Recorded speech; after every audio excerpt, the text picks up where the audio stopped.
Aligners అనే ఏంటంటే ఈ మధ్యన కొంచెం ఇన్విజిలైన్ అనే కంపెనీ స్టార్ట్ చేసుకుంది. వాళ్ళొక 2000 పేషెంట్స్ మీద వాళ్ళు పర్టికులర్గా చేసుకొని అది ఇన్వెంట్ చేయడం జరిగిందన్నమాట అండి. అట్లా చేసిన తర్వాత ఏంటంటే మీకు బేసిక్గా క్లిప్ ట్రీట్మెంట్ అనేది నార్మల్ బ్రేసెస్ అయినా at the end of the day Invisaligners అయినా రిజల్ట్ విల్ బి సేమ్. మన ప్రయారిటీస్ మాట. అంటే ఇప్పుడు నార్మల్ బ్రేసెస్లో మెటల్ అండ్ సెరామిక్ ఉంటుంది. మెటల్ ఏంటంటే స్టీల్ కలర్లో ఉంటుంది, సెరామిక్ ఏంటంటే పన్ను కలర్లో ఉంటుంది. ఆ రెండింటికి డిఫరెన్స్ కలరే. ఇదేం పని చేస్తుంది, అదే వర్క్ చేస్తుంది. అవతల వాళ్ళు నాకు కనిపించేస్తాయేమో అని అనుకుంటే మనం సెరామిక్లోకి వెళ్ళి మనం ఎక్స్ట్రా కాస్ట్ పెట్టుకోవాలి. అంతే తప్ప ఇదేం వర్క్ చేస్తుంది అదే చేస్తుంది. నెక్స్ట్ సెల్ఫ్ లైగేటింగ్ బ్రేసెస్ అని ఉంటాయి. అవి కూడా సేమ్ బ్రేసెస్ లాగే ఉంటాయి, కానీ ఏంటంటే fast moving braces. Normal braces మీద కొంచెం ట్రీట్మెంట్ అనేది కొంచెం ఫాస్ట్ జరుగుతుంది అన్నమాట. ఆ విధంగా బోన్ కొంచెం ఫాస్ట్గా మూవ్ చేయగలదు కాబట్టి సెల్ఫ్ లైగేటింగ్. ఆ మూడోది ఏంటంటే ఇన్విజిలైన్ అనేది ఏంటంటే నేను ప్రతిరోజు మాట్లాడాలి. ఇప్పుడు మీరు ప్రతిరోజు ఇంటర్వ్యూస్ చేస్తూ ఉంటారు.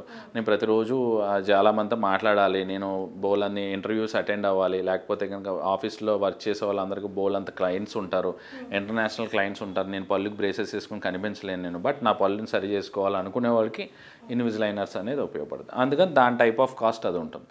అందుకని ఏంటంటే మీరు బేసిక్ ట్రీట్మెంట్తో ఫస్ట్ నార్మల్ బ్రేసెస్ సెరామిక్ వేసుకుని ఇన్విజిలైన్ వేసుకుని రిజల్ట్ విల్ బి సేమ్.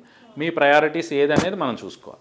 నాకు ఫాస్ట్ మీద అయిపోవాలంటే ఒకటి, పర్లేదు నాకేం పర్లేదు లేట్ అయినా పర్వాలేదు నాకు శుభ్రంగా చేసుకుంటాను అనుకుంటే ఒకటి, నాకు కనిపించకూడదనే ప్రయారిటీలో ఉంటే ఇన్విజిలైనర్స్ అలా. అండ్ ఇంకోటి ఏంటంటే పళ్ళు క్లీన్ చేయించుకుంటే పళ్ళు తెల్లగా రావు, అది అందరూ దృష్టిలో పెట్టుకోవాలి. నేను క్లీనింగ్ చేయించుకుంటే నా పళ్ళు తెల్లగా వస్తాయేమో అని ఎవరు రాకూడదు. పళ్ళు మీద ఉండే గార నెక్స్ట్ స్టెయిన్స్ మాత్రమే నల్లగా ఉండేవి మాత్రమే రిమూవ్ అవుతాయి, అంతే తప్ప పళ్ళు తెల్లగా అవ్వవు. మనకు ఉండే కలర్ న్యాచురల్ కలర్ అట్లాగే ఉంటుంది. మనం ఎప్పుడు ట్యూబ్ లైట్లోనూ వాటిలోనూ చూసుకోకూడదు, సన్లైట్లో చూసుకుంటే మన కలర్ ఏంటనేది తెలుస్తుంది. మన స్కిన్ టోన్కి తగ్గట్టు ఉంటాయండి మన పళ్ళు కూడా మ్యాక్సిమం. అందుకని మనం విపరీతంగా తెల్లగా ఉండాలని మనం ఏం అనుకోవాల్సిన పని లేదు, ఉండాలనే అనుకోకూడదు కూడా.